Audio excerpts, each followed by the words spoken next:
한번 볼게요. 양적이고 그리고 수치와 관련된 데이터의 해석은 그 다음에 이제 뒤에부터 해석을 해서 과학 커뮤니케이션, 그러니까 과학과 관련된 정보를 전달하는 것을 여기서 과학 커뮤니케이션이라고 하거든.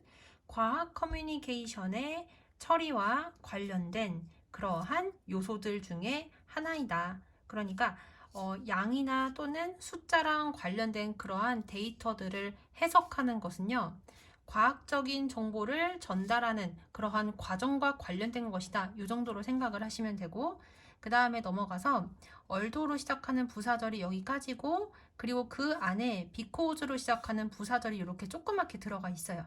일단 비코즈절에 보면은 데이라는 대명사랑 it이라는 대명사가 나오는데, 여기에서 이 데이는 얼도절의 주어인 전달자들을 얘기를 하는 거고, 그리고 여기에서 이 it은 뭐를 가리키냐면은 앞에 나오는 내용인 전달자가 수치와 관련된 정보를 비전문가적인 대중들과 공유를 하는 것을 여기서 it이라고 얘기를 하는 거야. 여기까지 됐죠? 자, 해석을 해보면 전달자들은 그들이 전달자가 비전문가 대중들과 수치와 관련된 그러한 자료를 공유하는 것이 의사결정에 유용하다고 그렇게 추정을 하기 때문에, 그래서 stock prices, 주가나 질병 위험 또는 날씨 예보와 같은 그러한 수치와 관련된 자료들을 공유를 할지라도,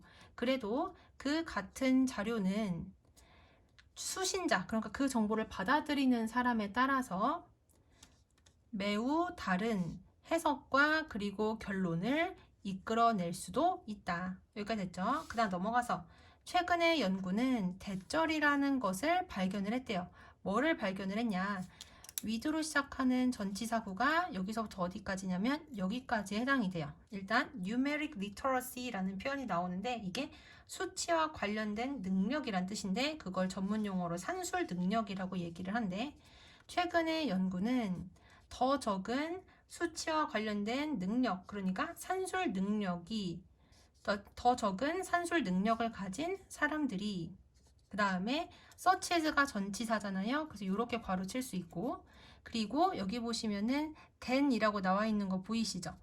비교급이랑 같이 사용하는 이 표현 이렇게 표시할 수가 있겠지. 자, 해석을 해보면 더 적은 수치와 관련된 능력, 괄호 열고 산술 능력을 가진 그러한 사람들은 더 높은 산술 능력을 가진 사람들보다 기대되어지는 가능성에 대한 해석과 같은 자료로부터 매우 다른 그러한 의미를 extract, 끌어내는 그러한 경향이 있다는 것을 발견을 했다. 여기까지 됐지? 그러니까 계산 같은 걸 잘 못하는 사람들은요, 계산 능력이 뛰어난 사람들보다 예상되어지는 가능성에 대한 해석과 같이 자료에서 어떤 의미를 끌어내는 것에 있어서 다른 사람들과 다른 의미를 끌어내는 경향이 있대. 그러니까 일반적인 사람들보다 다르게 해석을 하는 경향이 더 높다는 얘기야. 누가? 더 적은 산술 능력을 가지고 있는 사람들이. 그냥 넘어가서 하지만 더 많은 numerate, 얘는 산술 능력이 있는 사람들이란 뜻이야. 원래는 numerate가 산술 능력이 있는 이라는 형용사인데, 더 플러스 형용사 하면 뭐뭐한 사람들이란 뜻이잖아. 그래서 더 많은 산술 능력을 가진 사람들도 또한 더 빠른 그러한 판단을 내리기 위해서 경험적으로 양적인 정보를 해석을 할 것이다. 방금 전에 위에서는 산술 능력이 낮은 사람들이 다른 사람들과 다른 그러한 해석을 끄집어내고 그리고 의미를 얻어낸다고 했는데, 근데 산술 능력이 뛰어난 사람들도요, 빨리 판단을 내리기 위해서 자기가 했었던 경험을 바탕으로 양적인 정보를 해석을 하기도 한대.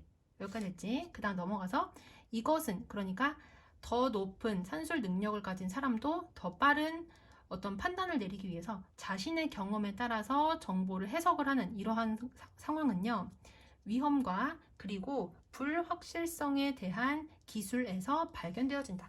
여기에서 기술은요, 스킬이란 뜻이 아니라 사람들이 작성한 글이란 뜻이거든. 그러니까 사람들이 위험이나 또는 불확실성과 관련돼서 적은 글에서 주로 발견이 되어진대. 어떤 게?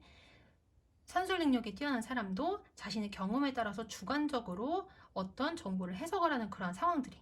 끊고 언제 특히 그렇게 하냐? 사람들이 하고 여기 when으로 시작하는 부사절에는 동사가 2개거든요. 첫 번째 동사가 overvalue, 지나치게 가치 있게 평가하다. 그리고 두 번째가 exaggerate, 과장하다. 이렇게 2개가 되거든. 그래서 사람들이 손실에 뒤따르는 이익을 더 가치 있게 여기거나 또는 그 다음에 inference, 추론이라는 단어를 요만큼 꾸며주는 거야. 추세상 가장 가까운 그러한 자료로부터 만들어진 그러한 추론들을 과장을 할 때 그때에 아무리 산술 능력이 뛰어난 사람도 어떻게 한다? 자신의 경험에 따라서 주관적으로 해석을 하게 된다는 얘기야.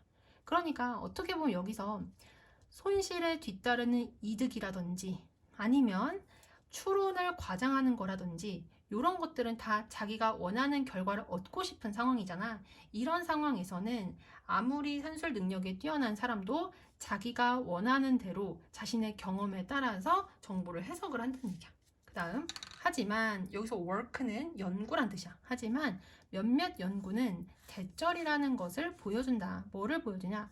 더 적은 산술 능력이 있는, 그러니까 계산 능력이 낮다는 얘기야. 더 낮은 계산 능력을 가진 사람들은 아마도 더 be inclined 투부정사 하면은 투부정사하는 성향이 있다는 뜻이거든. 이러한 경험적인 방법에 더 의존을 하는 경향이 있을지도 모르는데 그리고 이것들은 여기서 이것들은 앞에 나오는 경험적인 방법들이 되는 거야. 그리고 이것들은 양적인 그러한 데이터의 편향된 해석을 야기하는 경향이 있다는 것을 어떻게 해준다? 보여준다. 여기까지 됐죠. 그러니까 일부 계산 능력이 뛰어난 사람도 자신의 어떤 경험을 기준으로 해가지고 해석을 주관적으로 하기도 하지만 거의 대부분은 계산 능력이 더 낮은 사람들이 자신의 경험에 따라서 해석을 하는 성향이 더 강한데요.